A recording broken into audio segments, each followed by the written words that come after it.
Ignoring the ache in her leg, she made her way to her boss's office. "You wanted to see me?" "Please, have a seat, Miss Reisner."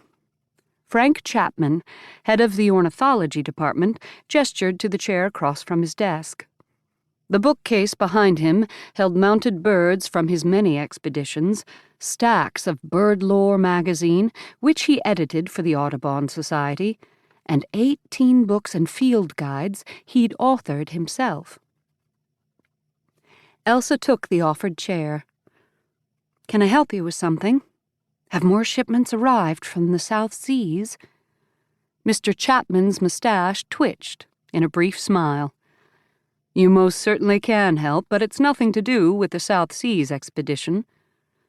Do you recall patrons of this museum by the name of Van Tessel, Linus and Bernadette Van Tessel?" She did. Linus had passed away 2 years ago, and his widow, who went by the name of Birdie, was now 75 years old. "I spoke with Mrs. Van Tessel at the fundraiser last summer, but haven't seen her since." "I don't think anyone has. She became something of a recluse after that. She recently passed away in her sleep at her estate near Tarrytown, about 24 miles north of here. Her executor called me in to hear the reading of her will last Friday. Poor woman. Her husband had been a wealthy explorer in their earlier years together, but when he died, she was saddled with his debts. Turns out no one had been managing his investments for years." A pang of sadness pricked Elsa's chest for Mrs. Van Tessel. She hadn't known the widow well, but even in their brief interaction, it was clear she'd been a sweet soul, and warmer than Elsa's own mother at any rate. At least her death had been a peaceful one. Linus Van Tessel accrued an expansive collection of birds, and according to Mrs. Van Tessel's will, we are welcome to it in its entirety. No strings attached, Mr. Chapman went on. "But I'd rather not pack and ship everything here without knowing if we even want it all. I need someone to go examine the Hudson collection, named for the river which flows next to the estate, to see what condition the birds are in. Do we have use for them, either here or to loan to other museums or schools? For the birds to have any value to us, we need to know when and where the specimens were captured. I want them all catalogued properly before entering the museum." Crossing her ankles, Elsa adjusted the skirt of her drop-waist dress so the pleats ran straight over her knees. It sounded like a massive undertaking. "Are there field notes?"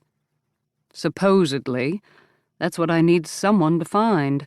Someone thorough, with meticulous attention to detail." "And that someone is me?" He smiled. "None other. The will stipulates that the museums get first pick of any assets, so I imagine you'll run into other local museum staff while you're there." "So I won't be alone?" She wouldn't mind a change of scenery, and the Hudson River Valley was a lovely place. But the idea of going through a dead couple's dead birds on a dusty Gothic estate in the middle of nowhere seemed macabre. A bit of company would be welcome. "Not at all. In fact, the relatives are allowed to go in and take whatever the museums don't want. They've been asked to stay out of the way for a few days, except for Mr. Guy Spaulding. He's the nephew who inherited the land and property. He'll be your contact should you need anything there." He stood, and she took the signal to do the same. "What are you working on now?" "A group of warblers arrived from some vacationers who wanted us to have them," she reminded him. "I'm preparing the last of them today." "Very good. Finish that, then begin at the Van Tessel's estate tomorrow. Elmhurst, they called it. Plan to spend 2 or 3 days a week there until the project is done, which I anticipate will take a couple of weeks or so. That's the goal, anyway. I still need you reporting to your office here on the other days to keep up with your regular work. Besides, Spaulding declared at the reading of the will that he would donate the entire estate to the county.